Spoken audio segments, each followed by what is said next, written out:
आप में से कम लोगों को पता होगा कि जम्मू कश्मीर में दो राजधानी की परंपरा रही है। सर्दी में जम्मू से सरकार चलती है, प्रशासन चलता है, तो गर्मियों में श्रीनगर से सरकारी मशीनरी काम करती है। पिछले करीब 149 सालों से जम्मू कश्मीर में यही परंपरा रही है, जिसे वहां की भाषा में कहें तो दरबार मूव कहा जाता है। लेकिन अब से ये नहीं होगा, क्योंकि अब दरबार मूव पर रोक लगा दी गई है और इस पर सियासत भी हो रही है।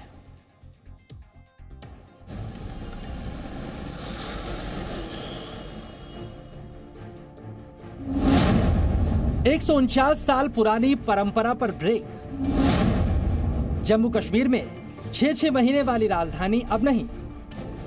हर साल गर्मी जम्मू के वीवीआईपी इलाके में दरबार मूव में शामिल सरकारी कर्मचारियों के स्वागत में ऐसे ही पोस्टर लगाए जाते हैं। लेकिन अब से ऐसे पोस्टर नहीं लगेंगे, क्योंकि जम्मू कश्मीर के उपराज्यपाल मनोज सिन्हा ने 149 साल पुरानी परंपरा पर ब्रेक लगा दिया है। यानी अब जम्मू कश्मीर में दो राजधानी वाली परंपरा बंद कर दी गई है। दरअसल जम्मू कश्मीर में सर्दी के वक्त राज्य की राजधानी जम्मू बन जाती है और जब गर्मी पड़ती है तो राजधानी श्रीनगर बन जाती है। यानी गर्मियों में सरकार श्रीनगर से ही चलती है। 6 महीने जम्मू और 6 महीने श्रीनगर। राजधानी बदलने की इस प्रक्रिया को दरबार मूव कहा जाता है। नया जम्मू कश्मीर बनाने की कड़ी में अब दरबार मूव की घिसी पिटी परंपरा को खत्म कर दिया गया है। गर्मियों के 6 महीने श्रीनगर और सर्दियों के 6 महीने जम्मू, साल में 2 बार राजधानी शिफ्ट करने की ये परंपरा जो पिछले 149 साल से चल रही थी वो अब खत्म हो गई है। यानी कि अब गर्मियों में और सर्दियों में दोनों जगह जम्मू और श्रीनगर में राजधानी रहेगी।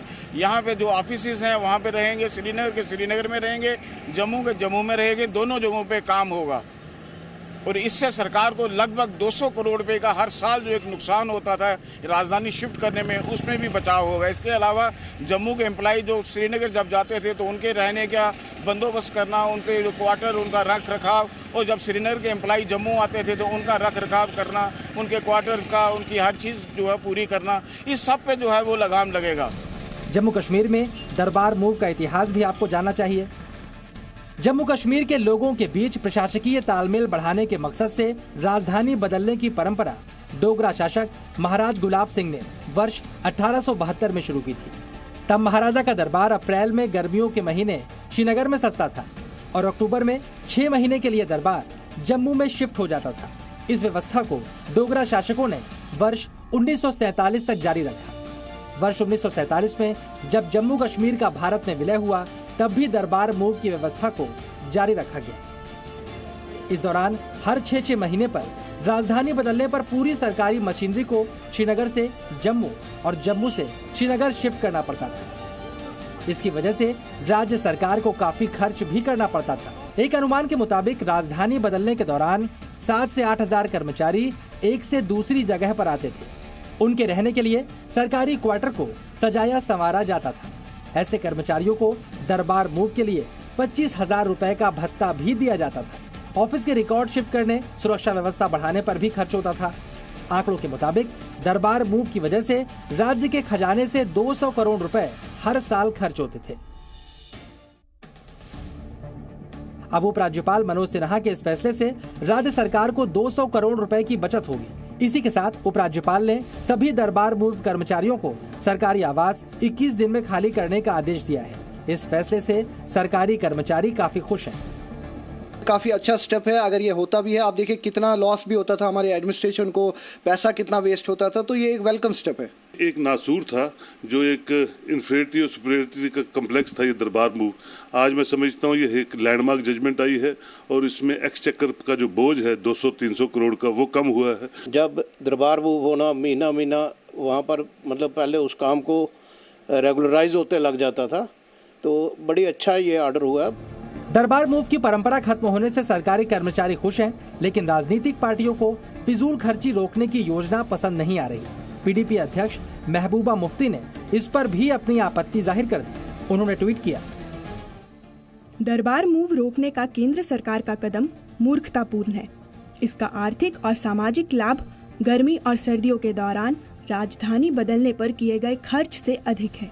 इससे पता चलता है कि ऐसा गैर संवेदनशील फैसला उन लोगों ने लिया है जिन्हें जम्मू कश्मीर के हितों की परवाह नहीं है। जो ये स्टेटें होती हैं, जो ये एडमिनिस्ट्रेशन होती है, ये कोई पंसारी की दुकान नहीं है कि जहाँ नफ़ा और नुकसान देखा जाए कि हमने इतने पैसे बचा लिए। ये कल्चरल एक्सचेंज की बात होती है, ये हिस्टोरिकल चीज़ें होती हैं। और अगर हम नफ़ा नुकसान की बात देखें तो फिर हमारे हॉस्पिटल है, वहाँ से इतने पैसे नहीं आ रहे हैं जितना हम लोगों को इलाज दे रहे हैं, तो हमने हॉस्पिटल भी बंद करने हैं, वहाँ से पैसे बचेंगे। जम्मू कश्मीर के उपराज्यपाल ने सरकारी कामकाज में डिजिटलाइजेशन बढ़ाने का भी आदेश दिया है ताकि आम लोगों को सरकारी दफ्तरों के चक्कर न काटने पड़े। इससे एक फायदा ये भी होगा कि सारी फाइलें ऑनलाइन होंगी और समय की बचत होगी। जो इस पे खर्चा होता था, बहुत बड़ा खर्चा होता था इस पे। यहाँ से पूरा साजो सामान आप सेक्रेटरीट से लेके जम्मू उसको मूव करते थे और जम्मू से यहाँ पे मूव करते थे। इसमें लाखों और करोड़ों रुपया खर्च होते थे। इसके अलावा इसमें एक और बड़ी बात यह है कि खर्चे के अलावा जो जम्मू का, जो अगर हम जम्मू वालों की बात करें तो उन्हें एक उम्मीद सी रहती थी कि डिजिटाइजेशन अगर पहले होती फिर ये फैसला होता तो अलग बात होती। डिजिटाइजेशन तो अच्छी बात है क्योंकि मेरे को सेक्रेटरीट जाने की जरूरत भी नहीं पड़ेगी अपना डॉक्यूमेंट देखने के लिए, लेकिन हो तो सही पहले।